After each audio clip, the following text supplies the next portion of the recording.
Ayan, so good day.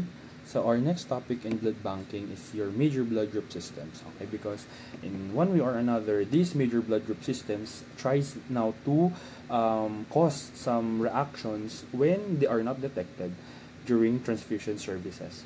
Okay, so in our topic for your major blood group systems, it's important for us that at the end of the lesson, you will be able to trace the discovery of these blood group systems and then explain the basis of the International Society of Blood Transfusion nomenclature for each blood group systems and blood group collections, as well as to discuss the frequency of antigens and antibodies, because these frequencies can affect the rate and the incidence of your hemolytic transfusion reactions, and then explain also the importance of other blood group systems and blood collections to blood transfusion.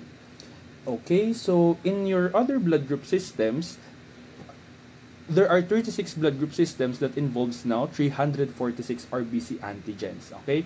And among these systems, only ABO and RH are the most significant in transfusion practice. But this is not to say that the succeeding blood group systems that we're gonna talk about are not significant, okay? They will also cause some reactions if not detected. So alleles are typically codominant, which means that the RBCs can express both antigens. So for example, in your K and K genes, it will result in both capital K and small k antigens in your RBC. Just like in ABO, diba? And in your RH. Some structures carry multiple antigens, like your glycophorin B, in which RBC carry your S and your small s and your U antigens. And then some blood group systems can be silent or amorphic, which means that alleles produces no antigens. And then two silent alleles result in a null phenotype, which means that you will not present now an antigen. Okay? Now, there are proper ways of writing your antigen. Okay, so proper writing of your genes, phenotypes, and antigens can be different. So when you write now your genes, it is written in an italic or underlined or handwritten. If it is handwritten, and then the allele number or letter is in superscript. So makikita nyo dito in your example, it will be written as A1. So yung 1 nasa taas. And then your antigen naman, it's written in regular type. If present, include the number and superscript letters, and it is detected through single serologic typing, like yung paggamit niya ng anti-sera. And in your phenotype, it is a description of which antigens are present in an individual. So that's the way how you manifest now the antigen. And then write the superscript, subscript, or italics properly, and it's detected through multiple serological typing. So for example, this one. So the plus or minus sign can indicate the presence or absence of an antigen, like in your M and in your KEL blood group system. So your M and your K blood group system, MNS and KEL, they are sometimes ayan. So if present yung antigen, lagyan mo ng plus. Kapag hindi, lagyan mo ng minus. So the superscript antigens are superscript antigens use parentheses. So in your Duffy, ganyan naman yung proper way of writing. So use now parentheses to indicate the antigens for Duffy as well as in your JK. So both antithetical antigen results appear in one set of parentheses. When you say antithetical, these are pairs of antigens that are opposite to one another. So kung makikita nyo dyan sa Duffy, wala siyang A and then meron siyang B. So each person can have one or the other, but not both. Okay? So they can have, so this one on your particular example, meron siyang B pero wala siyang A, but never both. Okay? So isa lang. And then for numerical antigens, notation is system number, like in your Sayana. So, kapag wala siyang Sayana antigen 1, so lagyan mo ng negative 1. Just like in your, kung recall nyo yung, diba, Rosenfield naming natin in RH, parang ganun siya. And then, phenotypes from different blood group systems are separated by semicolons. So, for example, kapag nire-write mo na yung maraming blood group, so, ayan, S plus, K negative, and then Duffy, A plus, B negative. Ganyan. Okay? So, examples of correct terminology.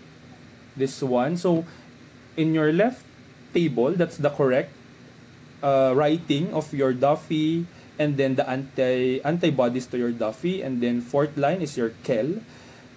And then K1 was used before pero obsolete na siya ngayon. KEL na lang is by the use of K. So if meron kang K, edi K. Kung wala, edi K minus. Okay, and then anti-K kapag meron kang antibody, and then you have particular antibodies for KEL, for small k, which is your anti-Celano, and then anti-K2, which is now also obsolete. And in your M and N, M plus, N negative, so M plus, yun yung proper way, wala ka ng parenthesis ngayon, or yung capital MM. So later on, kapag mapupuntahan natin lahat ng mga blood group antigens, you would know yung mga pinagsasabi nitong table na to. Okay? So in your Gerbich, ganyan din yan siya. So ito naman, this is the table lifted from your Harmonings, and if I'm not mistaken, pina-assignment ko sa inyo. Okay, so your Lewis, the conventional naming system for it is LE, and then the ISBT is the capital L and capital E, and it has two antigens, your LEA and LEB, and then of course, kapag meron silang antigen, you will form corresponding antibodies for it. Okay, so ganyan siya. So our major blood group systems would include now your Lewis, MNS, KEL, and your KID. Okay, so the ISBT, or the International Society of Blood Transfusion, it was formed in 1980 to standardize blood group system terminologies, and it is a global scientific organization that focuses on blood transfusion and scientific medicine and science and medicine. So basically, this ISBT is the one that governs all transfusion-related problems, and they release a manual for us to be guided when giving blood and studying blood products. Ito yung parang lab manual kumbaga ni Harmony. Okay? Puros procedures as well as mga guidelines. Okay, so 6-digit numbers. The first 3 digit is the system, like your ABO, which is 001, and then the last digits is your antigen. So in your RH, diba, RH is our blood group, blood group 4, diba? So ISBT 004, that pertains to RH, and then 004, 001, the 001 there pertains to the antigen. So if you say ISBT 004, 001, it pertains now to the D antigen of your RH blood group system. Okay, so major blood group systems, as we have talked about previously, you have your ABO and your RH. Other common blood group systems are your Lewis, PI, MNS, KEL, Duffy, KID, and your Lutheran. And some uncommon blood group systems are your Jego, YT, XG, Sayana, Dombra, Colton, Landsteiner, Weiner, Chido Rogers, Gerbich, Cromer, Nops, Indian, OK, Rapp, John Milton Hagen, Jill, your RH associated glycoprotein, your Force, JR, Lanvel, CD59 Augustine, and your blood collections. So when you say common blood group systems, these are major blood group systems other than ABO and RH, okay, which is our topic for this afternoon. Okay, so one feature, so in blood group system and your collection system, this is how to differentiate them. Okay, so when you say blood group system, antigens are controlled by single gene or tightly linked genes. However, in your collection system, these are related antigens not forming a full system. Basically, parang yung mga collection systems mo are incomplete antigens, kumbaga. So, sometimes they can have reactions, sometimes they cannot, they will not form reactions kasi nga parang yung expression nila is not that of significant enough to cause a hemolytic transfusion reaction. So the genetic control for your blood group system is genetically distinct, and your collection system, they are not controlled by a single gene locus. So for example, your blood group system or your RH, ABO, and KEL, and then collection system, I collection, the 200 series, assigned number 004, and kapag collection system, they are assigned a 200 number. The prevalence includes both high and low prevalence antigens kapag blood group system, and then kapag collection system, typically lower prevalence antigens. And in ISBT numbering, the blood group systems follow now the 6-digit ISBT number, and then the collection system follows the 200 series ISBT number. So these are your blood group systems as of talking. So this is lifted in your harmony. So you have 36 blood group systems all in all. Okay, so it's important for you to remember kung ano yung mga blood group systems and then their corresponding ISBT as well as yung mga antigens nila.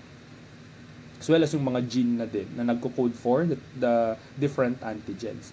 Okay, so ABO, MNSP, RH Lutheran, Kel, Lewis, Duffy, Kid, Jego, YT, XG, Sayana, Dombrak, Colton, Landsteiner, Wiener, Chido Rogers, H, KX, Gerbich, Cromer, Nops, Indian, OK, Rap, John Milton, Hagen, I, Globus, Side, Hill, RH associated glycoprotein, and then your Force, JR Landvel, CD59, and your Augustine.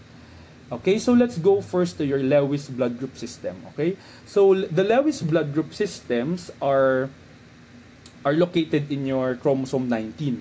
Okay, palatandaan ko dyan down si Leona Lewis. Kilala mo yung Leona Lewis na singer. So parang ang age niya nung una siyang kumanta ay 19 years old. So, wala lang. Ganun ko lang siya inaalala. So your Lewis blood group systems are, the Lewis antigens are on type 1 glycosphingolipids. They are manufactured by the tissue and then secreted into body fluids. And then they are absorbed by the RBC from the plasma. Ibig sabihin yan, the formation of your Lewis blood group systems is that it starts from the plasma, the liquid portion of your blood, and then as they are exposed to the blood RBC, inaabsorb sila ni RBC, and then they will be expressed doon sa surface ni RBC.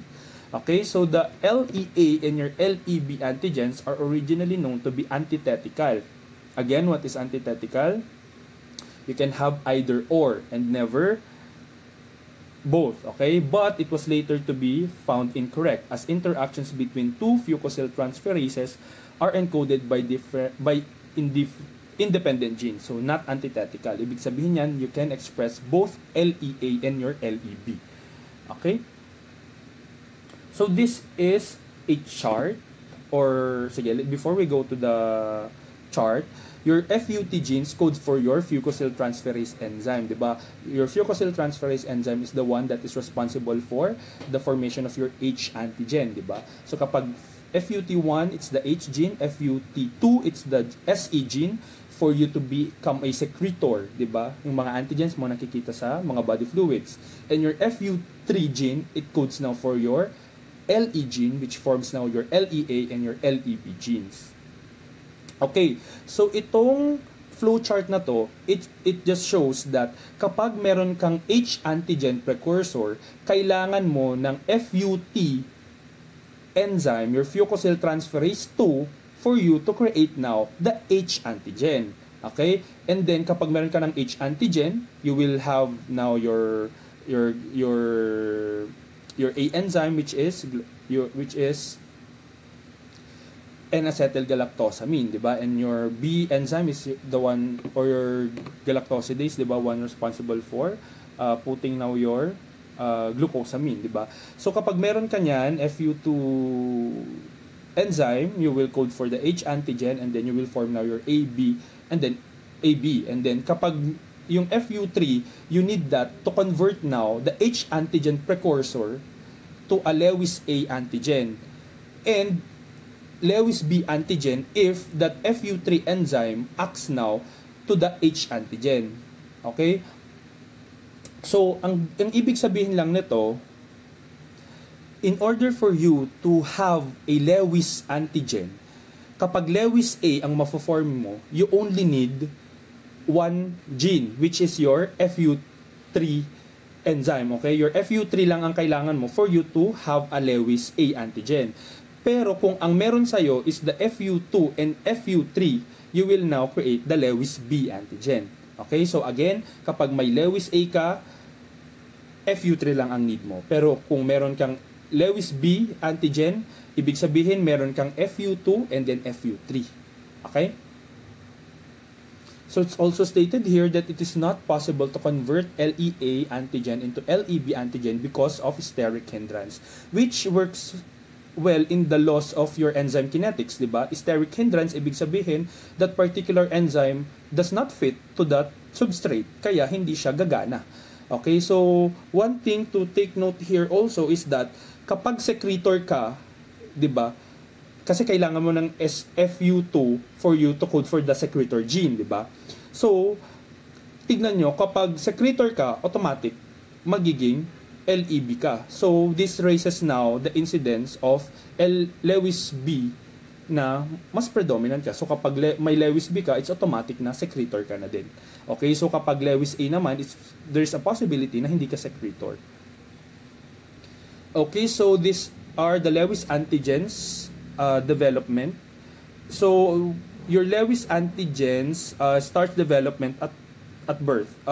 They are not well developed. So, as you grow old, doon pa lang nagsa-start yung expression mo ng Lewis. Kasi nga, 'di ba, as I've said, na-absorb lang siya from the plasma.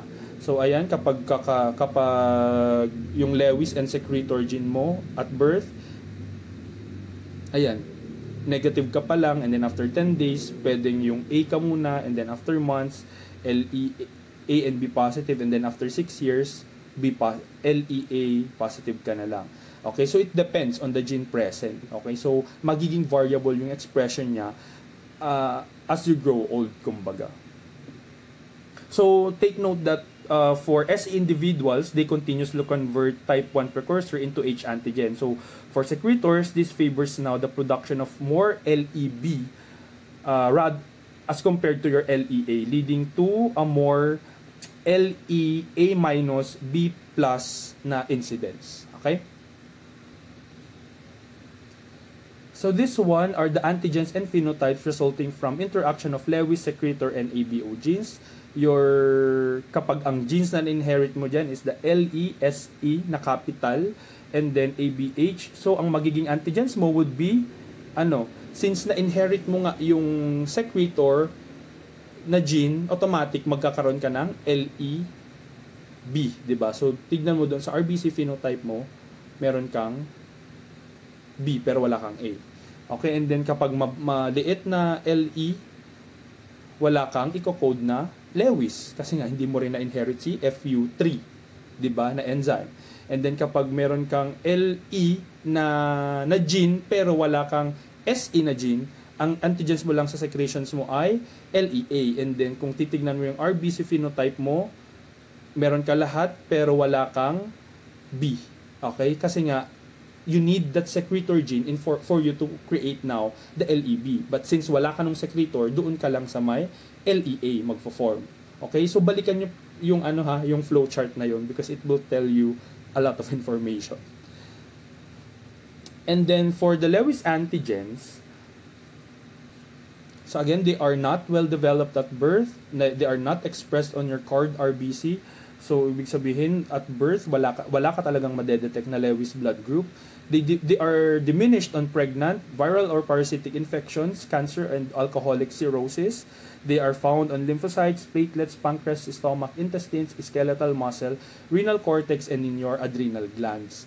So the LEA is the first one to be produced, and then your LEB, it's only produced by secretors only. And one thing to take note about your LEB antigen would be, kapag meron kang LEB antigen doon sa red blood cell mo, that serves as a receptor for your Helicobacter pylori and norovirus. So kapag LEB positive ka, ibig sabihin you are predisposed to getting these diseases. So as we go through with our lecture, take note of those remarkable things, okay? Kasi ito yung usual na tinatanong nila. Okay, yung predisposition of a certain disease kapag meron ka nitong particular antigen. So, in the process, take note of those information. At the same time, also take note of the antigen and the antibodies later on. Kasi magmamatter yung mga antibodies natin, whether they are IgM or IgG, or kapag mag-antibody identification na tayo, okay? So, ayun yung mga gusto kong i-take down ninyo. Yung mga disease association sila, as well as kung what type of antigen and antibody sila. Okay? Another one is your LEAB antigen. They present on all LEA B minus and LEA minus B plus RBC and on cord RBC. They are your Lewis antigens are also soluble by soluble Lewis antigens are found in the saliva as glycoproteins, and they are resistant to enzymes such as fisin, papain, dithio, DTT, and your glycine acid, EDTA. So take note of this resistance to enzymes, because when we treat now later on, it will give you a clue actually kapag may mga antibody identification procedures, and then sasabihin diyan enzymes, fisin, and papain are added, and yet nandun pa rin yung antigen. So think of yung mga blood groups that are resistant now to enzymes. So one of those blood group systems that are resistant to enzymes are your Lewis blood group system. So of course, if you have antigens, you also have antibodies. So your Lewis are naturally occurring. They are IgM in nature. Okay, so they can be seen in your LEA- or B- persons, and they may also be transiently seen in your pregnant women because the diminished expression of your antigens during pregnancy. And then they can be neutralized by Lewis substances in secretions. And then anti-LEA is the most commonly encountered, and your anti-LEB not that common, and your anti-LEAB, it's the most common to be seen with anti-LEA or anti-LEB, and it's rare to cause your hemolytic transfusion reactions since it is an IgM nga, di ba? Okay, so that's it about your Lewis blood group. Ang takeaway nyo dito would be your LEB, it's a receptor for your Helicobacter pylori and your norovirus. And yung flowchart na sinabi ko kanina. Paano ka magkakaroon ng Lewis antigen? Kapag LEA antigen, you only need FU3, okay? And then kapag Lewis B, you need FU2 and your FU3. Okay, so ibig sabihin yan, again, kapag secretor ka, it's implied, kapag LEB ka, it's implied that you're also a secretor, kasi in the first place, you need that secretor gene for you to code now, for you to convert now the H antigen into Lewis B by the use of your FU3. Okay? So next blood group system is your P. So your P blood group system, or P1PK blood group system, it's located in your chromosome 22. So it's a blood group system traditionally comprised of P, P1, and your PK antigens, but are now separated into different systems. So the P1PK blood group system is called as your P1, PK, and your NOR antigens. And the globocyte blood group system is your P and your PX2 antigens. This blood group system was introduced by Levine and colleagues, and it was described and they also described the anti-TJA, known as the anti-TP1PK, and is associated with spontaneous abortions. This one, your P blood group system, ang gusto kong maging take away nyo dito is that it was discovered on the stomach tumor of Mrs. J. Kaya itong antibody itong antibody that is produced in your P blood group system is called TJ, kasi nga yung J there represents the woman on which na-discover tong blood group system na to. And si Mrs. J nga nagkaroon ng abortion. Kaya, ayun, pinangalan sa kanya yung antibody for your P1PK blood group system. Okay, so in your P blood group system, these are the phenotype and antigens present and possible antibodies. So your P1, P2P, P1PK, and your P2PK, the antigens present would be the following, and the possible antibodies that you will form are also the following. So take note there, in your third phenotype, the small p there, it's what you call the P-null, P-null, okay? Which means na wala kang P antigens present. So kapag wala kang P antigens present there, of course, the antibodies that you will form now are all directed to the P antigen. So ano yung mga P antigens? You now have the P, P1, and PK. So para kang D negative, kumbaga, okay? So nagpo-form ka, and this can cause cross-matching errors later on na hindi mo kayang tanggapin yung blood group because P-null ka or wala kang P antigen. So one thing to take note here is that your P antigen is what? it's the receptor for your parvovirus B19. So it's not that hard to memorize. P, blood group system, receptor for parvovirus, PP, okay? Allo anti-P, ibig sabihin, antibodies that are directed towards P, which are immunogenic in origin. So they are naturally occurring, they are rare but significant in your hemolytic transfusion reactions. And your auto-anti-P naman, these are the ones that you create without even being exposed to other or immunogenic P. So these are associated with paroxysmal cold hemoglobinuria, and it's a biphasic IgG that binds RBC in the cold and then lyses the coated RBC via complement as they are warmed in 37 degrees Celsius. And they are detected by the Donat-Landsteiner test. So if you will recall in your HEMA1, diba, your paroxysmal cold hemoglobinuria, this is what you call the biphasic hemolysin, diba? As stated also here, it will give you a clue. Kapag sinabi mong biphasic hemolysin, you will produce hemolysis when you are exposed to 2 spectrum of temperature. So kapag cold, which is evidently 4 degrees Celsius, yung antibodies mo, auto-anti-P mo would bind now to the RBCs. And then kapag in-expose mo sila sa 37 degrees Celsius, di ba? At 37 degrees Celsius, na-activate ngayon yung complement. And ano yung byproduct ng complement natin? It's hemolysis, di ba? So, ayun, nagkakaroon ka ng lysis. So, ang ginagamit mo dito is the Donat-Landsteiner test.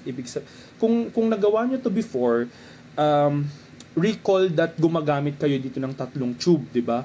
In your first tube, nandun yung sample ninyo. So, yung sample ninyo, you will incubate that at 4 degrees and then 37 degrees. And kapag naging positive yon, you now have a positive biphasic hemolysin, which is positive for paroxysmal cold hemoglobinuria. And then, yung pangalawang tube mo, i-incubate mo lang siya for 4 degrees, and then the third tube, i-incubate mo lang siya for 37 degrees. Now, in order for your test to become valid, the second and the third, which is the one incubated at 4 and 37 degrees Celsius, dapat walang hemolysis doon. Ang hemolysis na positive lang should be your tube 1. Okay? So that will now point out to the presence of paroxysmal cold hemoglobinuria. Ito yung mga patients na kapag sa malalamig na area, yun nga, kapag very cold yung environment, and then nagwa-warm sila doon sa mga may fireplace in order for them to to get that heat kasi nga masyadong malamig, and then mapapansin nila later on na naiihi sila ng medyo reddish ganun. So ito yung tinatawag nating paroxysmal cold hemoglobinuria, and it is associated with auto-anti-P. Okay? So the P1 deteriorates rapidly on storage, and P1-like antigens are found on droppings of pigeons and turtle doves and eggs of turtle doves. And the P1 substances are found in the hydatid cyst fluid, Lumbricoides terrestris, which is your earthworm, and your Ascaris-suum. And your anti-P1, it's a naturally occurring weak IgM, and it can be neutralized using your hydatid cyst fluid from your Echinococcus granulosus, which is the causative agent for your hydatid cyst, diba? So once you are infected of your Echinococcus granulosus tapeworm, your P1 can be suppressed, okay? And it can also be found on fascioliasis or the bovine liver fluke disease. So one thing to take note on P antigen, again, aside from paroxysmal cold, it can be neutralized. The anti-P1 can be neutralized by your Echinococcus granulosus tapeworm.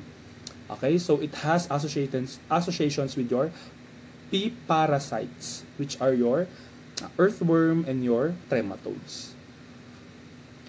And then the PK antigen naman, the PK antigen, it's the receptor for your Shiga toxin or your enterohemorrhagic Escherichia coli, which is the causative agent of your hemolytic uremic syndrome and the causative agent of your and some your Shigella dysenteriae. And then it may also provide some protection against HIV. Bakit? Kasi your PK antigen can alter your CCR5 or the CD4 receptors, kaya sometimes hindi makakabind ng maayos yung HIV virus sa red blood cells ng mga taong may PK antigen. And then for anti-PP1PK, it's also known as the anti-TJA, described by Levin et al. And it's seen in your penal or the phenotype, yung walang P antigens at all. And it is an IgM and IgG that causes severe hemolytic transfusion reactions and hemolytic disease of the fetus and newborn. Since it presents nga as IgG, okay? So it can cause the placenta. So now let's go to your I blood group system. So your I blood group system, it's found in your chromosome 6. Okay, chromosome 6. Your I there represents individuality, okay? That I stands for individuality. Since majority of us since majority of individuals are capital I positive and rare only yung mga adults na merong maliit na I, which is the maliit na I na antigen. Okay, it's usually found in infants. Okay, so the I antigen stands for individuality because it is commonly found sa lahat ng mga tao and it's found in adults, and the small I, it's on your infant. So madali lang siyang matandaan kasi nga infants, small, di ba, maliit yung mga babies. So the antigen I na maliit is found in your neonates. At 18 months old, magdi-decrease siya and then mawawala na siya sa adults. And then kapag antigen, yung capital I na antigen natin, wala siya sa neonates and it will develop at 18 months old, and then kapag adult, magmamanifest ka na. Magmamanifest na yan siya. Okay, so the I and I are not antithetical. Ibig sabihin, you can express both. So they are branched I and linear I carbohydrate structures, and they are found in your blood, tissue, saliva, milk, amniotic fluid, urine, ovarian cyst fluid, and both I and I antigens are high prevalence, but they are expressed in a reciprocal relationship depending on the age of your individual. So it's age dependent yung prevalence niya. Okay, so both antigens are enhanced by enzymes and are not affected by your DTT and your EDTA. So again, enhanced by enzymes and are not affected by DTT and EDTA. So once na nagdagdag ka ng enzyme and then nandun pa rin yung antigen, sino na yung mga blood groups na you would think of? Si Lewis and your I. Okay? So your antibodies in your I blood group system is that this one, you have the anti-I, which is the non-pathogenic, and then the auto-anti-I, which is the pathogenic antibody. Okay, so anong difference nila? Your anti-I, it's common auto-antibody found on most people, and they are detected at IgM, specifically at 4 degrees Celsius. So it can interfere with testing, so enzyme and cold enhances reactivity. So incubate mo muna siya for you to detect anti-I. And then your auto-anti-I, it causes your cold agglutinin disease, which causes now hemolysis and acrocyanosis. Yung mga fingers mo nagiging blue. Okay? And it can be triggered by primary atypical pneumonia, or the causative agent is your Mycoplasma pneumoniae with high titer reactivity at 4 degrees Celsius and can react up to 3 to 32 degrees Celsius. This one, the auto-anti-I na natitrigger by your Mycoplasma pneumoniae. The Mycoplasma pneumoniae kasi di ba bacteria siya, but it has I-like antigens. So kapag na-expose ka to or nagkaroon ka ng primary atypical pneumonia caused by your Mycoplasma pneumoniae, this is also known as your walking pneumonia ha. It's called walking pneumonia kasi nga may pneumonia ka, but still you can perform your daily task.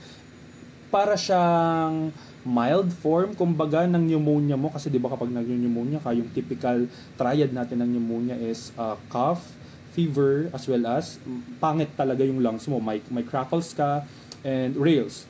So, yun. Yung primary atypical pneumonia is also known as your walking pneumonia because meron kang pneumonia but parang undetectable, kumbaga. You can still perform, you can still walk. Okay? That Mycoplasma pneumoniae has I-like antigens. So kapag na-expose ka with that Mycoplasma pneumoniae, it would think na it would trigger your body to create now anti-I. And since meron ka ring I, so you would form now your auto-anti-I. So meron ka na ding antibodies directed towards that mycoplasma, pero nagkakaroon ka rin ng antibodies that are directed towards your own I antigens. So your anti-I na maliit naman, it reacts best with cord RBC since nakikita nga sila sa infant. And adult I RBC, yung mga adults naman na may na-express na maliit na I in rare cases. So associated with reticuloendothelial system, your RES, diseases like your infectious mononucleosis caused by your EBV, your alcoholic cirrhosis, and reticulosis, and your HEMPAS. What is HEMPAS?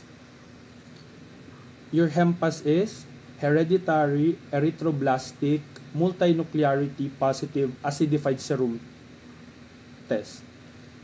Walang T. Acidified serum. Okay?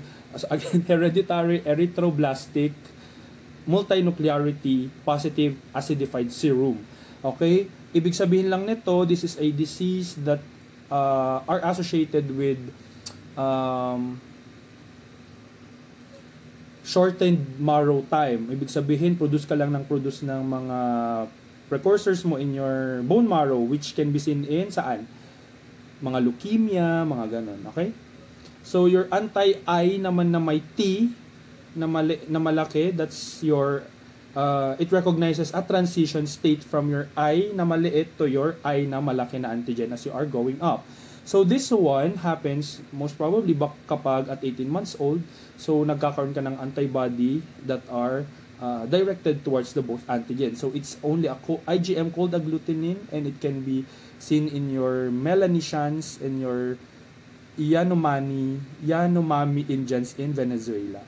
So again, these are your phenotype. The malaking I, it has strong reactivity with your anti-I, ang sarili niyang antibody, and then your cord, it reacts weakly with your anti-I, and it has strong with your anti-I na maliit and your anti-I na malaki, and your maliit would be weak in your anti-I na malaki, and then strong for the anti-I na maliit itself, and then weak in your anti-I na malaki na may letter T. Okay, so another blood group system is your MNS. Okay, so your MNS is located on your chromosome 4. Okay, MNS chromosome 4, it's composed of your 49 antigens, and it's discovered by Landsteiner and Levin, and they were described as anti-M and anti-N in 1927 by immunizing rabbits with your human RBCs. And they are antithetical antigens. Ibig sabihin, ano ulit yung sabihin ng antithetical? Either one lang yung pwedeng mag-appear. Okay, so it's either M ka lang or N. And your S naman, it's either the S yung mag-appear na malaki or yung maliit na S yung mag-appear. So the M and N na antigen, they are separate from your S and S, but they are grouped together in your MNS blood group system. Okay, so your M and N, they are antithetical. The location of your RBC, they are located in your glycophorin A. Okay, glycophorin A. Your glycophorins are generally your glycophorins are plasma membrane structures, and given that they are plasma membrane structures, they maintain now the integrity of the plasma membrane of your red blood cell. And one thing to take note is that your glycophorins are receptors of E. coli and Plasmodium falciparum. So later on, makikita ninyo na kapag deficient ka in your MNS blood group system, you can have resistance to malaria kasi nga hindi sila makakakapit. Okay? So, ayan, antithetical, your MNN antigen, glycophorin A, kapag S naman, glycophorin B. Okay? So, the amino acid for your M antigen at position 1 is serine, and position 5 is your glycine. Actually, ang order nito is that serine, threonine, glycine. Okay? Kapag M, serine, threonine, glycine. So, first position serine, last position glycine. Si N antigen naman is leucine, serine, threonine, glutamic acid.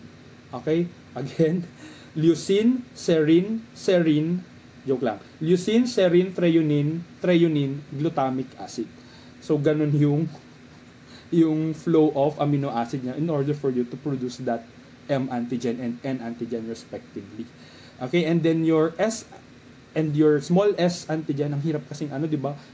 Hirap sabihin na S and then S.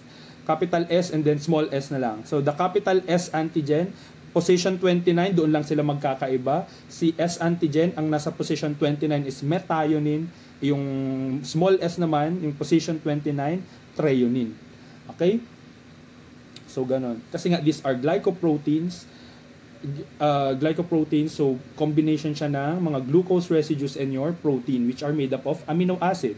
So, yung mga amino acids na yan, they will now form a protein, and then of course proteins are immunogenic, and immunogenics, these are antigens, di ba? So ayan, yan yung flow of amino acid niya, or series of amino acids niya. So your M and N antigens, so kapag M negative, N negative, as I've said, your glycophorins, specifically your glycophorin A, it can serve as a receptor for Plasmodium falciparum. So kapag wala kang M and N antigen, you can confer resistance to Plasmodium falciparum. So it exhibits dosage effect. Ibig sabihin ulit ng dosage effect, the more that you have the antigen, the more yung expression mo. And then it is destroyed by your enzymes papain and fisin. So take note, destroyed by enzymes. Pag na-destroy ng enzymes, magiging yung reaction mo, mawawala sila after mo bilagyan ng papain and fisin, as compared kay, sino ulit? Lewis and I, di ba? They are enhanced by your enzymes. So, they will be destroyed by your DTT, chymotrypsin, glycine acid, EDTA, neuraminidase, and your ZZAP. Your anti-M, it's a naturally occurring IgM which reacts best at 6.5 pH. And then your anti-N naman, it's also a naturally occurring IgM, and your anti-NF is found in the kidney patients who undergo dialysis using equipment sterilized with your formaldehyde.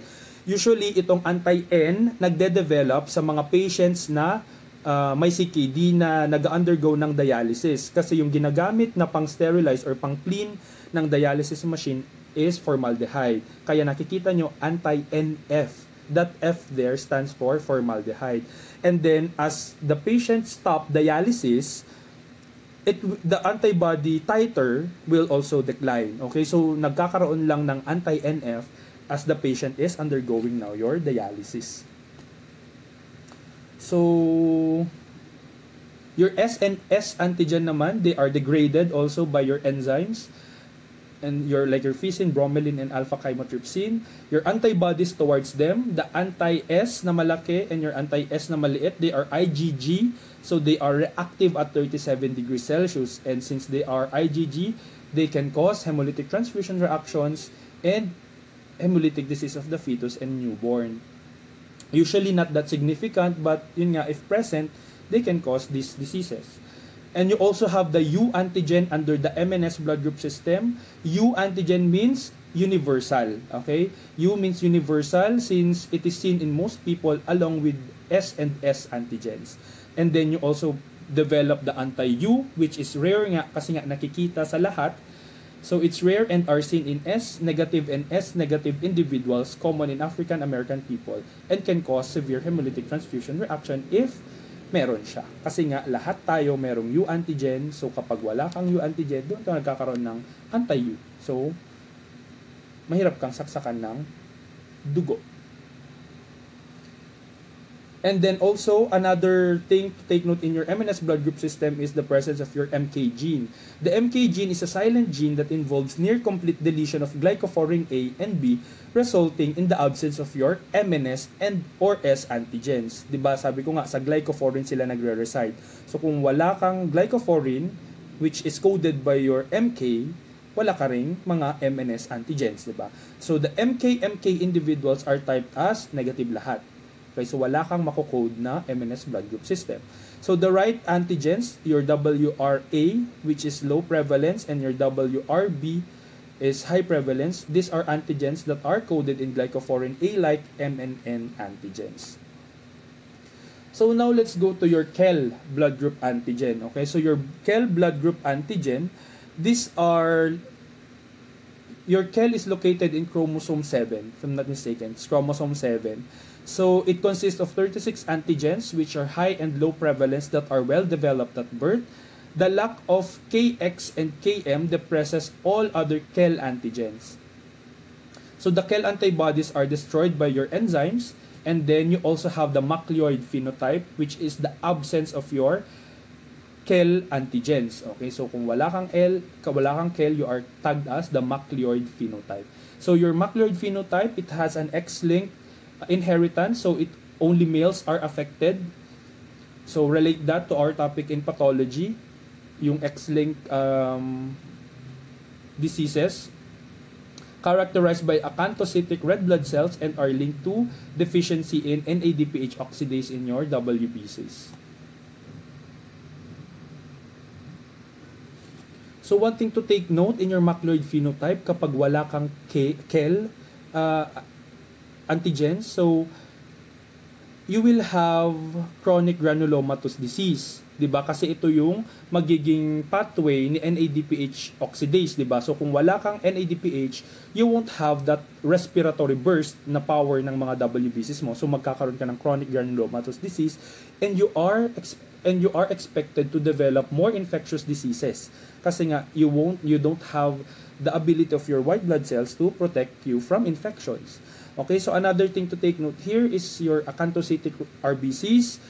Since they are acanthocytes, anong magiging manifestation mo? You will be anemic. And then your anti-K, it was identified in the serum of Mrs. Kelleher. Kaya nga tinawag tong blood group system na to na KEL, okay? And then usually IgG, so it causes now your severe hemolytic transfusion reaction and HDFN. So your antithetical antigens can be seen in your KEL blood group system. So you have the low prevalence, which is the K itself, yung malaking K, this is low prevalence, okay? Huwag kakalimutan yon. Hindi porket siya yung pangalan ng mismong blood group system, siya na yung mas prevalent na siya. No, okay? So the KEL, yung mas malaking K, low prevalence lang siya. Yung high prevalence mo is the lower K, which is your Celano, okay? Celano ang mas common, rather your KEL na malaki. You also have some other low prevalence, which is your Penny or the KPA, and your Sutter, which is the JSA. And then kapag KPB naman, that's your Rothenberg, and then JSB, that's your Matthews, which are now both high prevalence.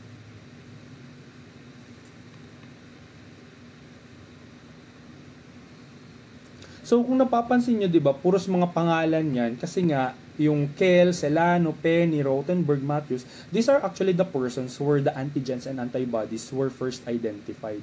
Okay, so ano yung magiging takeaway mo dyan sa low prevalence and high prevalence na information na yan?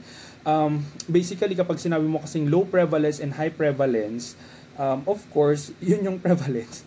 Hindi. Antibodies now, to your low prevalence blood group system, your KEL, Penny, and Sutter, maliit lang yung chance niya na magkaroon ka ng mga antibodies towards these antigens because few are exposed, okay? Kasi nga mababa lang din yung prevalence nila. So low prevalence, lower din yung chance mo to develop antibodies towards them kasi nga lower yung chances na ma-expose ka. And then in your high prevalence, you would think na mas madaming chance din for you to develop antibody. But that is a wrong connotation. Kasi nga, antibodies to your high prevalence antigen are rare as well because most have the antigen, so you won't have the antibody. Nagets ba yung point? Both of them, whether low prevalence ka or high prevalence ka, you would actually produce a low prevalence of antibody formation because of, number one, kapag low prevalence ka, lower yung chance mo to be exposed. Kapag high prevalence ka naman, since nandyan ka, majority of the population has this, you won't also form antibodies towards that kasi nga hindi ka naman pwedeng mag-form ng antibody to a blood group system na meron ka. Okay? So, ganun lang yung ibig sabihin nun. So, generally speaking, the antibodies towards your KEL blood group system are relatively low in prevalence. Okay? So, even though they are low in prevalence, they are still there. Okay? So, ayun. Kaya need din silang i-identify kapag may nagde-develop yung mga persons ng antibody, just like your anti-K kasi nga it can cause severe HTRN, HDFN. So another blood group system is your Duffy. Your Duffy, located siya sa chromosome 1. Okay? Duffy chromosome 1. So it's represented as FYA and your FYB. So your FYA and your FYB, these are the antigens for your Duffy. They are well developed at birth and then they are destroyed by your enzymes, your ZZAP. So at this point, dapat meron na kayong listahan kung ano yung mga antigens or blood groups na nade-destroy, na-enhance ng enzymes. Okay? Kung ano yung anti-IgG tsaka IgM. And ano yung mga plasmodium, Quinococcus granulosus, ayun. Kahit interaction lang, okay? Kahit association lang, kumbaga. Not fully understood, okay? Papalagpasin ko yung you may not fully understood the pathophysiology of it, but gusto ko yung association, for example, Echinococcus granulosus, anong blood group system yon. So that, kapag, ayun, nakita nyo sila in a case, sa question, at least automatic buzzword yon. Ay, ito, glycophorin A plasmodium to sa MNS system. Ganon. Okay? So, habang nag-take down note sana kayo. Okay, so your Duffy, it's destroyed by enzymes and ZZAP. Your FYA is typed as A minus B minus, and it's a null your Duffy A minus B minus is the null phenotype from the FY silent gene. It is seen in most African American black populations. And kapag Duffy negative ka, aside from your MNS, it can also confer resistance to your other plasmodium. Okay? MNS, falciparum. Pero kapag Duffy, Knowlesi and Vivax. Okay? Knowlesi and Vivax.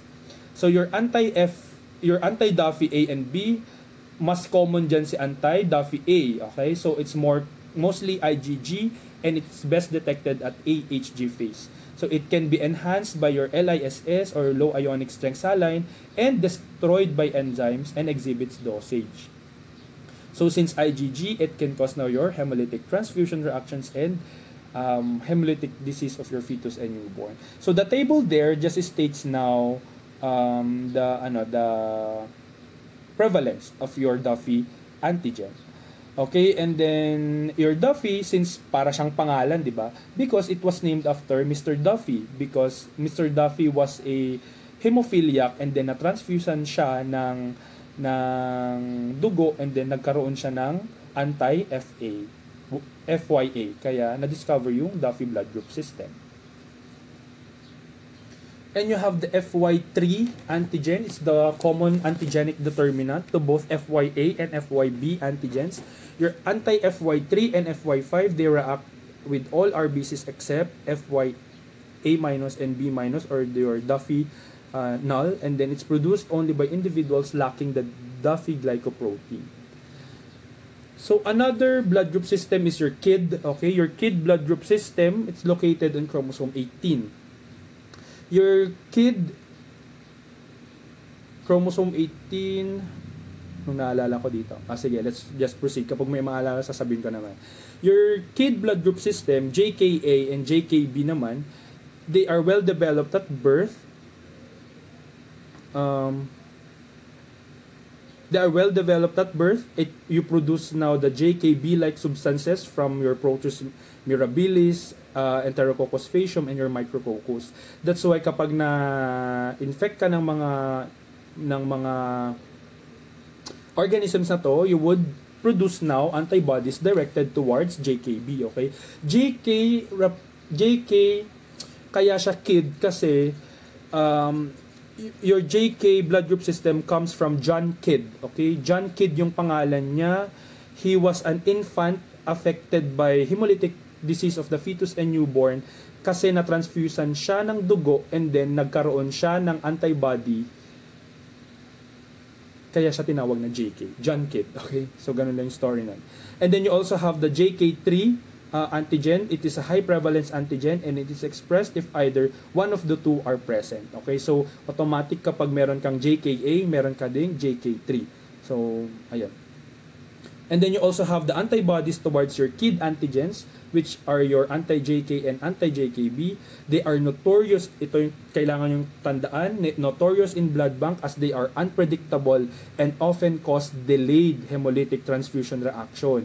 Ibig sabihin yan, magkakaroon pa lang ng reaction ng hemolysis or agglutination kapag after quite some hours pa, hindi siya immediate, kumbaga. Because they are often weak, they show dosage and found in combinations with other antibodies. They are mostly IgG and reacts at AHG phase and some are IgM. Enhanced by enzymes and may occur after enhancement. Use 4 drops of serum instead of 2 para nga ma-achieve natin yung zone of equivalence kaagad. And then, hindi mababasa dito pero I think this is, wait,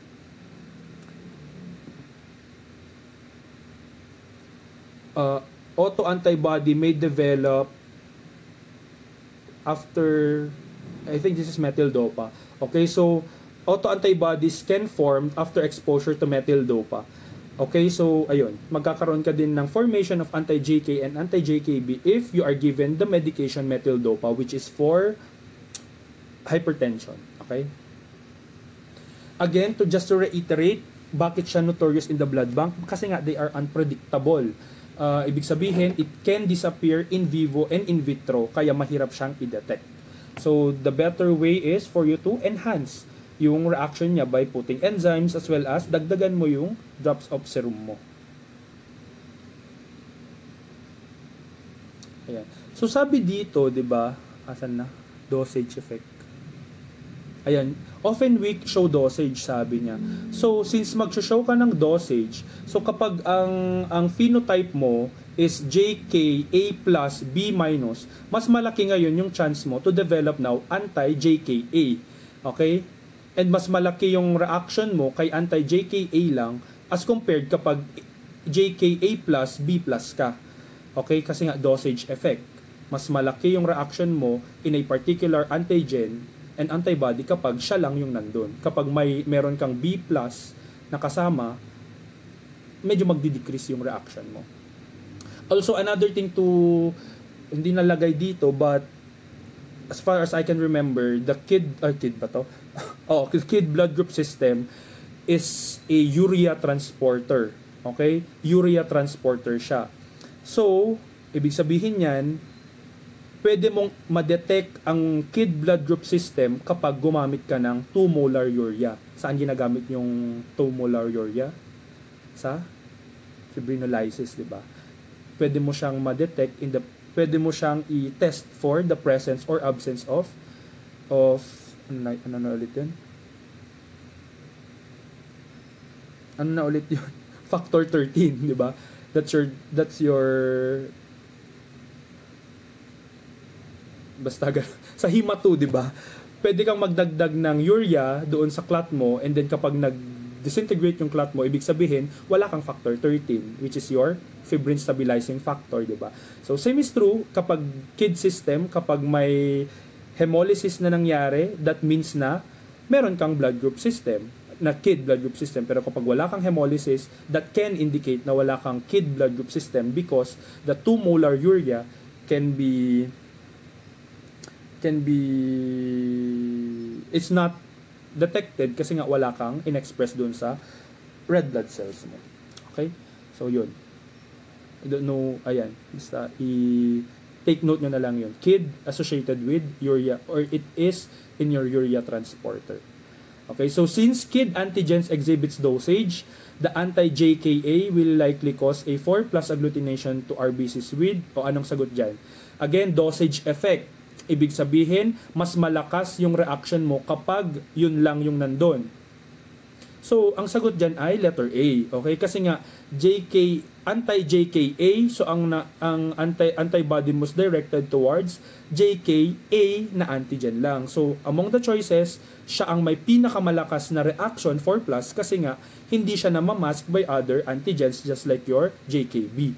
Okay? So, yun yung ibig sabihin ng dosage. Kung ano yung nandyan, mas malakas yung reaction niya kasi sila lang dalawa ang magpa-participate. Your anti-JKA towards your JKA na antibody. Okay, so, ayan, kid pa pala tayo. So, your JKA minus B minus, that's your null phenotype. Anong noteworthy dito? It is rare but common in Polynesians and are found in Filipinos, Indonesians, Chinese, and some Europeans, and Mato Grosso Indians in Brazil. It produces anti-JK3 and reacts to your Duffy A and Duffy B antigens and causes your hemolytic transfusion reaction and your hemolytic disease of your fetus and newborn. So screening, lysis in 2 molar urea. RBCs have a delayed lysis in 30 minutes as compared to normal RBCs. So they are lysed within 1 minute. Okay, so yun nga, as I've said, your 2 molar urea, kapag nilagyan mo dyan, kapag na they have a delayed lysis, ibig sabihin, wala kang you have the null phenotype kasi nga yung kid mo is in your urea transporters. Your IN or the JK gene, IN, which means inhibits expression of the kid antigens but do not produce the anti-JK3. Okay? Your JK3 again, meron kang JK3 if you have either JKA or JKB. Okay? Palaging nakasama yan. But you won't produce it even if you will not produce now kid antigens. Okay, next blood group system is your Lutheran. Lutheran is located in chromosome 19. Okay, Lutheran chromosome 19. It includes 24 antigens which many are high prevalence. Antigens are poorly developed at birth, so HDFN is rare and mild. So your most common here na phenotype is your Lutheran B positive. And then, antibodies are rarely seen due to the high or low prevalence of its corresponding antigens. Diba yung parang explanation ko kanina dun sa isang blood group system. Doon sa, Duffy ba yun? Kel. Okay, kay Kel. Okay, so antibodies, rarely seen. Lutheran A is mostly naturally occurring IgM and may cause loose mixed field agglutination. And your anti-Lutheran B is mostly IgG, which may cause shortened RBC survival and post-transfusion jaundice, but not that severe. So your Lutheran blood group system is mainly made up of glycoproteins and are found in brain, lung, placenta, and fetal liver. So the placental Lutheran antigens may absorb maternal antibodies, reducing the risk of your HDFN. So you have the Lutheran null phenotype. So it's the dominant type Lutheran, which is the dominant type of your Lutheran null is caused by your maliit na L and then N gene that suppresses now the Lutheran antigen expression and do not produce the anti-Lutheran 3 because there are still Lutheran antigens, they are just weak. And then the recessive type, the Lutheran A minus B minus, it's caused by the inheritance of 2 silent LU alleles, the LULU, and then do not produce any Lutheran antigens. You produce, however, the anti-Lutheran 3 that reacts now to both Lutheran A and Lutheran B antigens. And the recessive X-linked inhibitor type, which is the Lutheran A minus B minus, it's observed in Australian family where all males are Lutheran A minus B minus.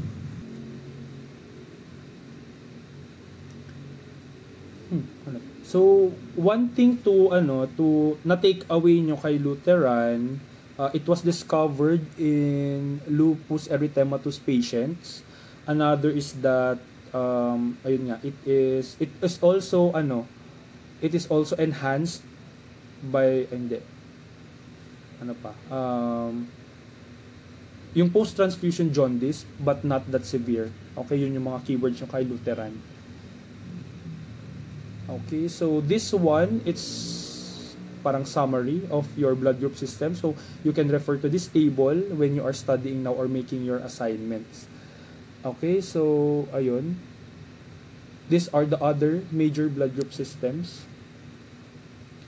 And then these are your references for this topic, okay? And then the rest of the blood group systems to follow are your minor blood group systems, okay? So ayun, take a moment to take in yung mga nasabi ko and then study for your major blood group systems, and then I will see you face to face for the quiz on RH and your other major blood group systems.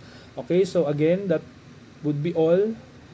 I hope you study very well and comprehend everything that was shown and said. Thank you so much.